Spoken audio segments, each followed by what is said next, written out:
Uqbat ibn Amr, he asked the Rasul ﷺ, what will give me success? What will give me safety? And the Rasul ﷺ, he gave three very, very brief replies. Rasul ﷺ, he said, number one, amlik alayka lisanak. Learn how to control your tongue. One day, Umar ibn Khattab walked in the masjid and he saw Abu Bakr radiallahu anh holding his tongue. So he just says, like, what are you doing? Why are you holding your tongue? He goes, this thing has put me in so much trouble. How many households have been destroyed because of a tongue? How many communities? Imam Shafi has a poem where he says how many people are in the graveyard because of their tongue. So Rasul ﷺ, he says, amlik alayka. An interesting thing about the Arabic in this is he says alayka, as if it's against you. Protect yourself against this thing that will really mess up your life if you don't control it. Imam Shafi also said if there's anything that deserves to be in jail for a long time, it's the tongue. So just the first advice is that the aql should be in front of the tongue. What happens often is that the tongue speaks and then we go, oh, what did I just say? The reason a word is called a lafadh, in Arabic, lafadh just means to like throw something, right? Because it's like an arrow. Once you shoot it, you can't get it back. You say something to your daughter, your wife, your brother, your sister one time, the rest of their life they'll remember. You can apologize for 10 years, but it stays there.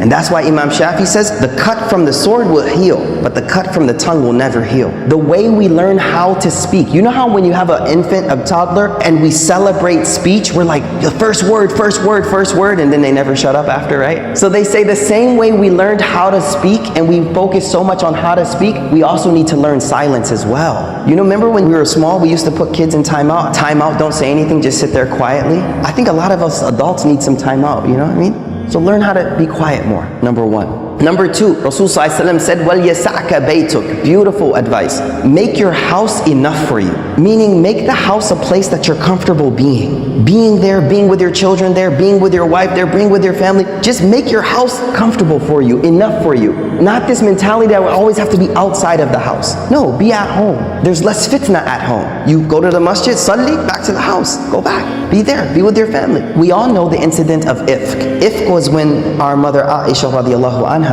was accused of fornication. And rumors about her had spread throughout the community. And we could imagine how that would feel to be someone like Aisha in that state where everyone is talking about something. And then I want you to imagine you're her father, Abu Bakr. Like, what would it feel like to be a father of that type of rumor spreading around community? The hadith tells us that Aisha, first of all, didn't find out about the rumor for a while. When Aisha radiallahu anha found out, she immediately asked the Rasul ﷺ, could she go back to her mother and father's house? So Rasul ﷺ said, yeah, go. When she walked in the door, she was very distraught. And the hadith says, she walked in the house and her mother saw her face and she immediately started to comfort her. But Aisha says, when I walked in the house, I could hear my father on the roof of the house reciting Quran. There's a communal problem with your own family.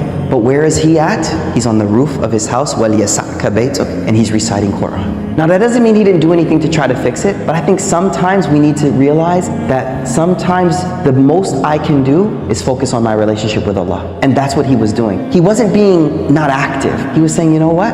Maybe this is out of my hands and maybe I need to focus on my relationship with Allah. The third advice that Rasul ﷺ says, now this is important. Where's our mental focus at? What are we focusing on in life? Rasul ﷺ, he wants to direct our priorities. The end of this hadith says, وَابْكِ عَلَى خَطِئَتِكَ. Cry over your sins. Now, the only way you'll cry over something is when it's a priority in life and when you focus on it. And so what I feel this hadith does for me is it reminds me that there are a lot of problems in the world right now, whether they be global, whether they be communal, whatever they may be. But the thing that my heart should be primarily preoccupied with are my sins. How many of you have actually today thought over your sins? I think if we were honest, only a few of us may have actually sat and thought over them, let alone cry. See, we won't cry over them unless we actually take the first step and mentally prioritize them and think about them. One of the major problems we have is we're focusing on other people's uyub and not our own faults. So let your own faults preoccupy you from the faults of other people. Focus on your own ma'asi, your own sins. So 3 things. Number 1, let's control our tongue. Think about what we say. Number 2, be comfortable at home. Number 3, focus on your sins. Go to sleep, think of what did I do today? And say, Ya Allah, there's a lot I did wrong today. Wrap that up. Don't go to sleep with that staying there. Don't go to sleep with those sins just sitting there. No, before you go to sleep, do that tawbah, clean those out, inshallah. May Allah subhanahu wa ta'ala give us tawfiq.